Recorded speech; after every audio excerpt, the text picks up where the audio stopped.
Greedy landlords tried to gazump my friends. We gazumped 'em right back, bitch. Gazumping, for those who don't know, is when some slimy agent or seller agrees to sell you a place, then stabs you in the back and sells it to someone else for more cash. Pure scum move. Well, let me tell you about the time we flipped the script and reverse gazumped some greedy bastard. This was about 15 years back, and still one of my proudest moments ever. My best friend and her hubby, bless their hearts, had 5 kids. Living in a crazy expensive city, they were renting this beat-up 4-bed house for $400 a week. Yeah, it was a dump kitchen straight out of hell. Drains that stank to high heaven, but it was all they could swing. They made it work though, those troopers. Landlord was this sweet old lady, loaded as hell, and she adored my friend. Froze their rent for 5 years, promised she'd sell them the place once they saved up for a loan. She'd done right by people before, so they trusted her, saved every damn penny. 5 years later, they're finally ready to buy. 2 days later, old lady kicks the bucket. No written agreement. Tragedy. Cue the vultures, her 4 kids, all disgustingly rich in their own right, inherited a freaking empire of properties. First, they play nice, tell my friends the sale's still on, just gotta wait for probate to clear. Friends, bless their naive souls, start fixing the place up. Stripping wallpaper, painting, dreaming of their future. Probate finally done.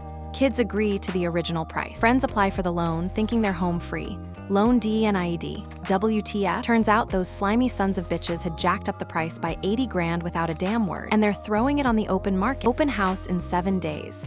In this market, it'd be snapped up instantly. My friends were crushed. Maybe they could scrape together the extra cash, but not in a week. And rents had exploded since theirs was frozen. If they lost this place, they'd be screwed. Finding anything affordable, let alone big enough for 7 people, would be a goddamn miracle. I was scared shitless for my friends, but also seeing red. These greedy pricks were swimming in money.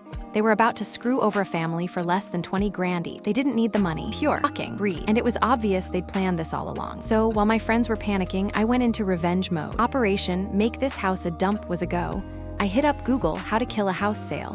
We needed to make the place look and smell like a festering turd, but without making my friends look like trash tenants. Subtlety was key. Not really. Clutter? Nah, claustrophobia. We shoved all the furniture away from the walls, crammed in extra junk, borrowed every ugly knickknack we could find, and hung a mountain of motorcycle crap all over the wall. Place felt like a freaking coffin. Smell-o-vision, biohazard edition. My friend boiled a whole head of cabbage on the stove, stunk up the whole damn block. Then we sprayed ammonia around the doors. Smells like a goddamn cat piss convention. And the piece de resistance? 24 rotten EGGS down the drain. Sewer gas extravaganza, baby. Neighborhood enhancements. Trash edition. We borrowed a moldy couch, dumped it in the neighbor's front yard across the street. Their permission, of course, gotta keep it slightly legal. Instant curb appeal downgrade. Neighborhood enhancements, part due, carpocalypse. Called everyone we knew with a clapped-out, noisy as hell car. Do a few laps past the house on open day, would ya? That street was busier than rush hour in Beijing. Everyone and their grandma just happened to be driving by. Neighborhood enhancements, part 2, rugby riot. Called up the boys from the rugby club. Big dudes, very big dudes. Next door neighbor fires up the barbecue. We offer free food and cheap beer to the rugby lads. They roll up on motorcycles in their scruffiest gear. Instant biker gang rally next door. Open day arrives. People show up, take one look, and bolt. One lady just parked, watched the party next door, and peeled out. One brave soul actually talked to a rugby dude leaving the party. Asked if this was a regular thing. Every couple of weeks, rugby dude says,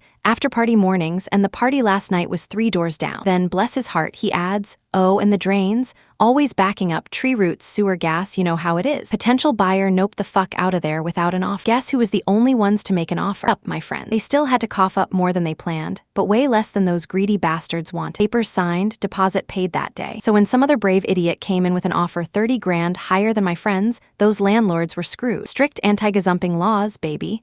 I would have paid good money to see their faces when they found out. And for all the cheapskates saying $400 rent was cheap, bullshit. This was 2004. 400 was high for that dump back. By the time the old lady died, rent for that size house had only gone up maybe $40. Nowadays, yeah, $800 a week. Back then, we fought for what was right and we won. Glorious.